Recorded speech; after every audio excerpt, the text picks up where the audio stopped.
Hello everybody, today in this video I'll show you how to easily upgrade your Duolingo to Super Duolingo, so let's jump right into it. First, make sure you have your app updated. If it's not, go ahead and update it quickly and then follow up with me. First we open the application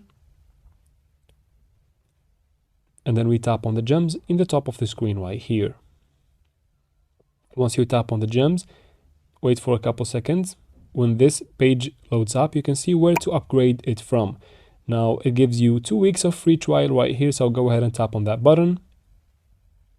Here it will tell you about the features you'll get in this subscription. Once you read through it, tap on try for free in the bottom right here. Here it will remind you again, and it makes a little comparison about the free subscription and the paid one. After that, go ahead and tap on try 2 weeks for free. Here it will tell you about the reminder you'll get. After that, tap on try it for free in the bottom and you'll be good to go. And that's how we do it, guys. I hope this video was helpful. If it was, please like and comment down below.